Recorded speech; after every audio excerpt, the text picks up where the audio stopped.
Motivational গল্প যোগ্য পাত্র নির্বাচন। সুলতান ইব্রাহিম বৃদ্ধ হয়ে পড়েছেন। বয়সের ভারে নবজ, ক্রমশই দুর্বল হয়ে পড়লেন তিনি। সুলতান বুঝতে পারলেন তার দিন ফুরিয়ে এসেছে।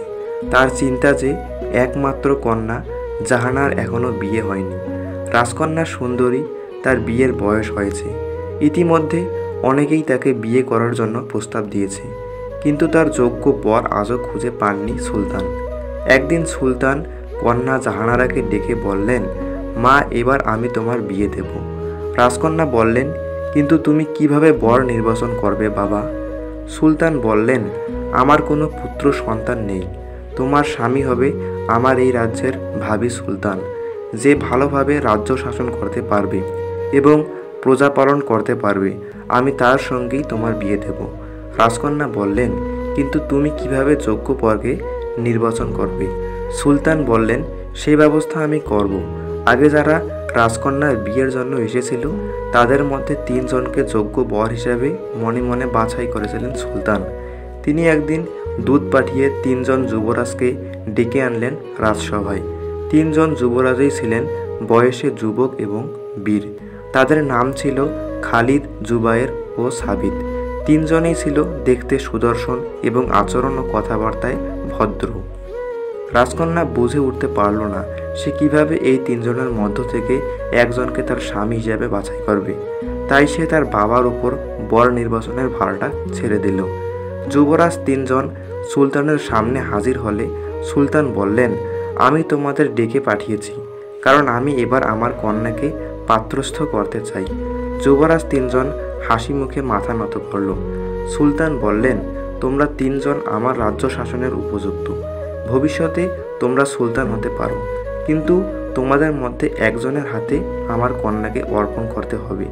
তাই আমি তোমাদের 3 জনের মধ্যে একজনকে নির্বাচন করার জন্য একটি পরিকল্পনা করেছি। আজ পূর্ণিমা, আজই তোমাদের 1 মাসের জন্য দেশ ভ্রমণে পাঠাতে চাই। আজ হতে ঠিক 1 মাস পরে পূর্ণিমায় তোমরা সফর শেষে ফিরে আসবে এই রাজসভায়। তোমরা প্রত্যেকেই রাজকন্যার উপযুক্ত বিবেচনা করে সবচেয়ে মূল্যবান উপহার নিয়ে আসবে। সে উপহারের গুণাগুণ বিচার করেই তোমাদের যোগ্যতা নির্ণয় করা হবে। যুবরাজ 3 জন অসান্বিত হয়ে সেদিনই দেশ ভ্রমণে বেরিয়ে পড়ল। চোখের পলকে 1টি মাস অতিবাহিত হয়ে গেল। পরের মাসে আবার পূর্ণিমা এলো। পূর্ণিমার দিন সন্ধ্যায় আকাশে চাঁদ উঠতেই সুলতানের প্রাসাদ দ্বারে যুবরাজদের আগমন বার্তা ঘোষণা করা হলো। আলোকমালা ও ফুল দিয়ে সজ্জিত করা হলো সমস্ত প্রাসাদ। সুলতান প্রথমে যুবরাজ খালিদকে ডেকে বললেন, তুমি আমার কন্যার জন্য কি উপহার এনেছ? যুবরাজ খালিদ নতজানু হয়ে একটি বড় থলে থেকে অনেক বড় বড় মূল্যবান জিনিস বের করলো। তারপর সুলতানকে বলল, এগুলি সবচেয়ে দামি হীরা, মুক্তা, পান্না ও চুন্নি। এগুলি বিভিন্ন দেশ ঘুরে বাছাই করে এনেছি। এগুলি দিয়ে রাজকন্যার জন্য একটি মুকুট, গলার হার, হাতের বালা আর আংটি বানাতে চাই। হাসি মুখে খুশি হয়ে মাথা নত করল রাজকন্যা জাহানারা, কিন্তু সুলতান কোনো কথা বললেন না। এবার সুলতান যুবরাজ জুবায়েরকে ডেকে বললেন, তুমি কি উপহার এনেছো? জুবায়ের বলল, আমি একটি বন্দুক এনেছি। এটি একটি শক্তিশালী অস্ত্র। এই অস্ত্র দিয়ে অনায়াসে এবং অব্যর্থভাবে লোক মারা যায়। এই অস্ত্র কাছে থাকলে বাইরের কোনো শত্রু ভয়ে পা দেবে না আপনার রাজ্যের ত্রিসীমানায়। আপনি এর দ্বারা অনেক দেশ জয় করতেও পারেন। আপনি হয়ে উঠতে পারেন পৃথিবীর সবচেয়ে শক্তিশালী ও বিজয়ী রাজা। যুবরাজ জুবায়েরের কথা শুনে রাজকন্যা কেঁপে উঠলেন ভয়ে। সুলতান একটা দীর্ঘশ্বাস ফেললেন নীরবে, কিন্তু রাজসভায় উপস্থিত লোকদের মুখমণ্ডলী উজ্জ্বল হয়ে উঠল। এবার যুবরাজ সাবিতকে ডাকলেন সুলতান। লজ্জাবনত মুখে সুলতানের সামনে খালি হাতে এসে দাঁড়ালো যুবরাজ সাবিত। সে বলল, ক্ষমা করবেন সুলতান, আমি রাজকন্যার জন্য কোনো উপহার আনতে পারিনি।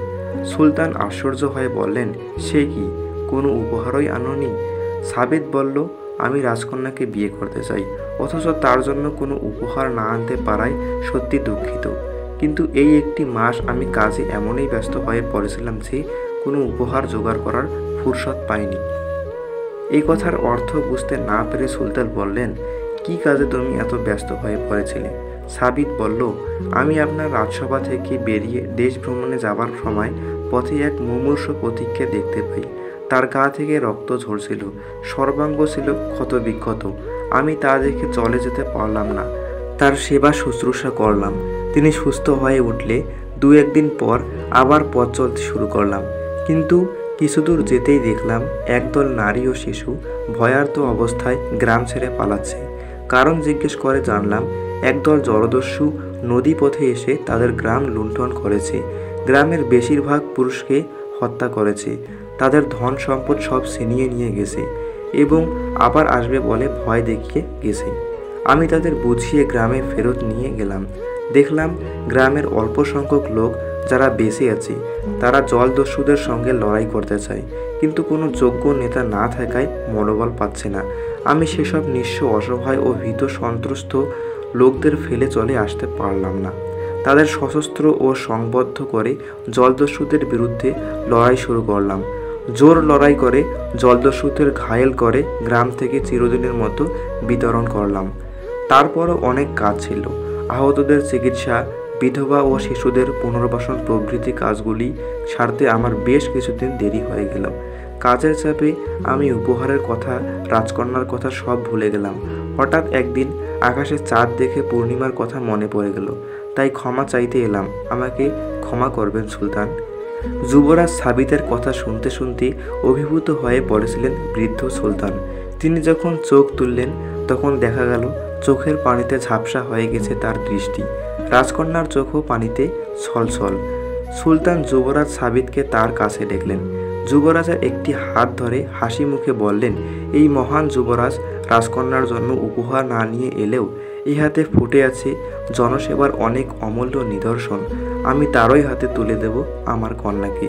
এই মহান হৃদয় পরোপকারী যুবরাজই হবে আমার রাজ্যের উপযুক্ত শাসক।